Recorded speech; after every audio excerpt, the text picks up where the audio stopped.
오늘 하나님의 말씀 고린도서 7장 25절에서 40절까지 말씀입니다. 처녀에 대하여는 내가 주께 받은 계명이 없으되 주의 자비하심을 받아서 충성스러운 자가 된 내가 의견을 말하노니 내 생각에는 이것이 좋으니 곧 임박한 환난으로 말미암아 사람이 그냥 지내는 것이 좋으니라. 내가 아내에게 매였느냐 노이기를 구하지 말며 아내에게서 노였느냐 아내를 구하지 말라. 그러나 장가가도 죄 짓는 것이 아니요 처녀가 시집가도 죄 짓는 것이 아니로되 이런 이들은 육신의 고난이 있으리니 나는 너희를 아끼노라. 형제들아 내가 이 말을 하노니 그때가 단축하여진 고로 이후부터 안에 있는 자들은 없는 자같이 하며 우는 자들은 울지 않는 자같이 하며 기쁜 자들은 기쁘지 않은 자같이 하며 매매하는 자들은 없는 자같이 하며 세상 물건을 쓰는 자들은 다 쓰지 못하는 자같이 하라. 이 세상의 외형은 지나감이니라. 너희가 염려 없기를 원하노라. 장가가지 않은 자는 주의 일을 염려하여 어찌하여야 주를 기쁘시게 할까 하되 장가간 자는 세상 일을 염려하여 어찌하여야 아내를 기쁘게 할까요. 마음이 갈라지며 시집가지 않은 자와 처녀는 주의 일을 염려하여 몸과 영을 다 거룩하게 하려 하되 시집간 자는 세상 일을 염려하여 어찌하여야 남편을 기쁘게 할까 하느니라. 내가 이것을 말함은 너희의 유익을 위함이요 너희에게 올무를 놓으려 함이 아니니 오직 너희로 하여금 이치에 합당하게 하여 흐트러짐 없이 주를 섬기게 하려 함이라. 그러므로 만일 누가 자기의 약혼녀에 대한 행동이 합당하지 못한 줄로 생각할 때 그 약혼녀의 홍기도 지나고 그같이 할 필요가 있거든 원하는 대로 하라. 그것은 죄 짓는 것이 아니니 그들로 결혼하게 하라. 그러나 그가 마음을 정하고 또 부득이한 일도 없고 자기 뜻대로 할 권리가 있어서 그 약혼녀를 그대로 두기로 하여도 잘하는 것이니라. 그러므로 결혼하는 자도 잘하거니와 결혼하지 아니하는 자는 더 잘하는 것이니라. 아내는 그 남편이 살아있는 동안에 매여 있다가 남편이 죽으면 자유로워 자기 뜻대로 시집갈 것이나 주 안에서만 할 것이니라. 그러나 내 뜻에는 그냥 지내는 것이 더욱 복이 있으리로다. 나도 또한 하나님의 영을 받은 줄로 생각하노라.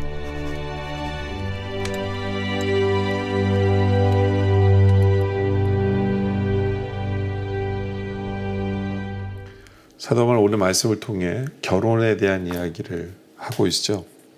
25절에 처녀에 대하여는 내가 주께 받은 계명이 없으되 주의 자비하심을 받아 충성스러운 자 된 내가 의견을 말하노니. 그렇죠? 자신의 사견이 좀 포함되어 있다는 얘기예요. 그러면서 26절에 내 생각에는 이것이 옳다. 이게 뭐냐? 곧 임박한 환난으로 말미암아 사람이 그냥 지내는 것이 좋다. 그러니까 혼자 결혼하지 않는 것이 좋은 이유에 대해서 얘기하는 거예요. 그 이유는 임박한 환난 때문이다 라고 얘기해요.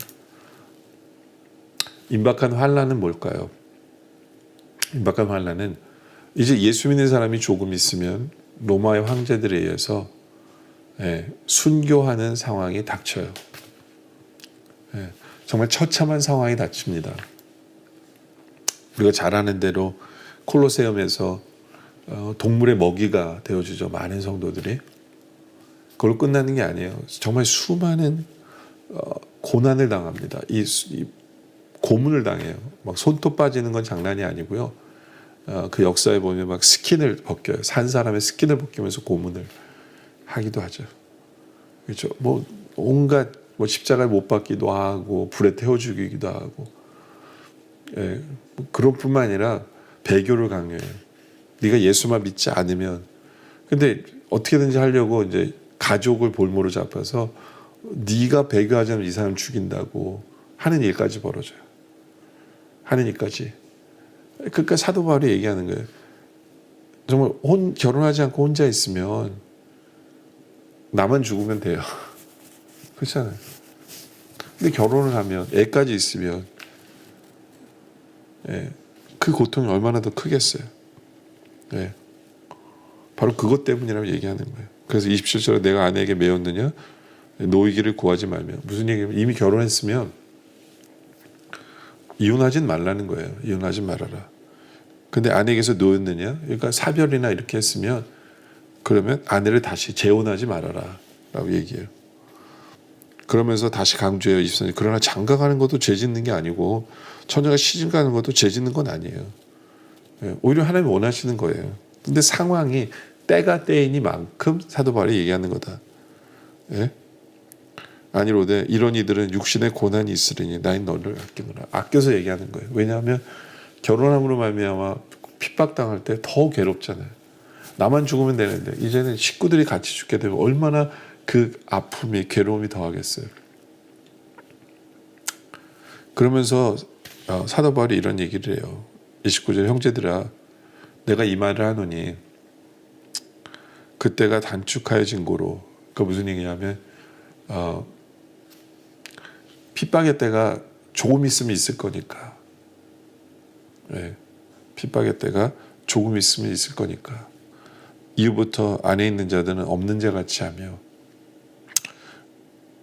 우는 자들은 울지 않는 자 같이 하며 기쁜 자들은 기쁘지 않은 자 같이 하며 매매하는 자들은 없는 자 같이 하며 이게 무슨 얘기일까요?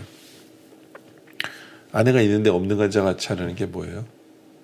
뭐 바로 그거예요. 그 핍박의 때 아내를 두면서 너 배교하지 않으면 아내 죽일 거야. 배교하지 않으면 너는 아내 죽일 거야. 그러면 하나님이 우선순위가 되라는 얘기예요. 하나님의 우선순위가 되라. 하나님의 우선순위가 되라. 그래서 32절에 이 말씀이 있죠. 너희가 염려 없기를 원하노라. 장가가지 않은 자는 주의 일을 염려하여 어찌하여 주를 기쁘시게 할까. 이게 목표예요. 어떻게 우리가 하나님을 기쁘시게 할까. 그리고 결혼하지 말라는 이유도 엉뚱한데 염려할 수밖에 없잖아요. 하나님을 기쁘시게 해야 되는데 그러니까 하나님이 우선순위가 돼야 되는 거예요. 아내보다도 하나님이 우선순위가 되어야 한다. 배교하지 말고 하나님을 우선순위로 하나님을 기쁘시게 할까를 고민하라. 30절에는 우는 자들은 울지 않는 자 같이 하며 기쁜 자들은 기쁘지 않은 자 같이 하며 무슨 얘기예요? 나의 감정이 우선시되지 말라는 거예요. 내가 우선시되지 말고 하나님이 우선시돼야 돼요. 정말 내가 우선시되면 배교할 수밖에 없죠. 내가 우선시되면. 그러니까 하나님을 기쁘시게 할 것이 무엇이냐. 하나님이 어떻게 하면 기쁘시게 할 것인가를 생각하며 또 매매하는 자들은 없는 자 같이 하며 31절도 같은 맥락인데요. 세상 물건을 쓰는 자들은 다 쓰지 못하는 자 같이 하라. 이 세상의 외형은 지나감이라. 무슨 얘기예요? 물질, 돈에 매이지 말라는 거예요. 너 배교 안 하면 너 이거 다 빼앗길 수 있어? 근데 뭐 그거 가지고 갈 거 아니잖아요. 거기에 매이지 말라는 거예요. 하나님을 기쁘시게 하면 그 물질이나 재산이나 사업이나 그거보다 하나님이 우선인 삶, 하나님을 기쁘시게 하는 삶을 살아라라는 거예요. 내가 이걸 이제 죽으면 내가 벌어놓은 다 쓰지 못하는데 아까워서 어떻게. 그게 아니라는 거예요. 그 우선순위가 분명하라. 하나님을 기쁘시게 하는 우선순위가 넘버원이다. 라는 거예요. 넘버원이다. 그러면서 33절에 장가간 자는 세상 일을 염려하여 어찌하여 아내를 기쁘게 할까 하여. 그렇죠? 결혼한 사람에게는 당연한 거예요. 그래서 결혼하지 말라는 거예요. 왜요? 지금 종말의 때가 가까워서 어떻게 하면 하나님을 기쁘시게 할까가 이게 최종 원 목표가 되는데 결혼하게 되면 당연하게 하나님 뜻이 뭐가 있냐면 어떻게 하면 아내를 기쁘게 할까를 고민해야 되는 거예요. 그러니까 우리가 핍박의 때가 지금 우리는 지금 순교의 때가 아니잖아요. 그럼 이건 우리가 당연히 해야 돼요. 뭐예요? 어떻게 하면 아내를 기쁘게 하며 살 것인가. 기쁘게 하며 살 것인가. 3, 4절에도 보면 마음이 갈라지며 시집가지 않는 자와 처녀는 주의 일을 염려하여 몸과 영을 다 거룩하게 하려 하되 시집간 자는 세상 일을 염려하여 어찌하여 남편을 기쁘게 할까. 그러니까 여자는 어떻게 해야 돼요? 고민이 뭐야 돼요? 환난의 때가 아니니까 우리가 어떻게 하면 남편을 기쁘게 할까를 고민하며 사는 것이 정상이다 거예요. 이건 아내와 남편이 해야 되는 일이다.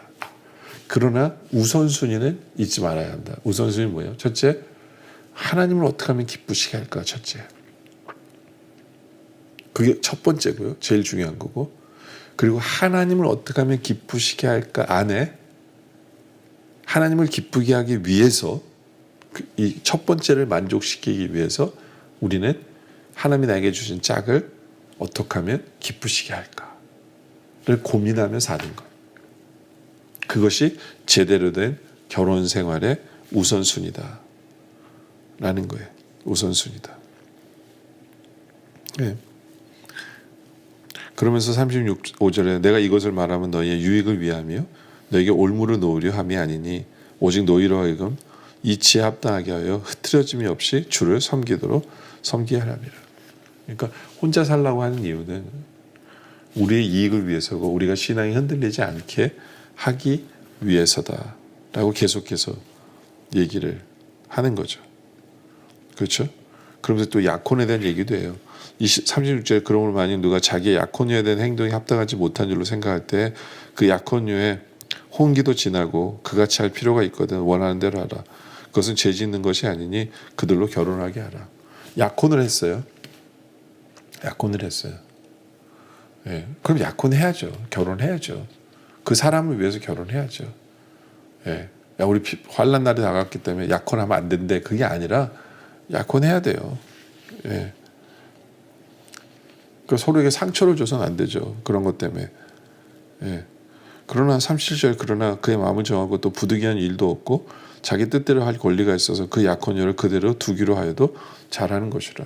이게 무슨 얘기냐면 약혼녀도 같이 믿는 사람인데 지금 환난 때가 다가왔기 때문에 우리 좀 결혼을 미루자 하면 뭐 그것도 괜찮은 거예요. 예. 그러므로 38절에 결혼하는 자도 잘하는 거냐 결혼하지 아니하는 자도 자는 더 잘하는 것이라. 왜냐하면 환난 때이기 때문에 그래요. 그리고 39절에도 중요한 얘기를 하는데 아내는 그 남편이 살아있는 동안에 매어 있다가 남편이 죽으면 자유로워 자기 뜻대로 시집갈 것이나 주 안에서만 할 것이요. 무슨 얘기예요? 남편이 죽으면 아내는 자유로워지는 거예요. 그럼 재혼할 수 있다는 얘기예요. 유일하게 자유로워지는 건 뭐냐면 사별할 때 자유로워진다라는 결혼의 법칙을 또 이 안에서 설명을 하는 거죠. 그렇죠? 물론 사도 바울은 환난의 때를 얘기하다 보니까 결혼하지 말라고 얘기하는 거지만 이 안에 결혼의 법칙이 많이 들어있어요.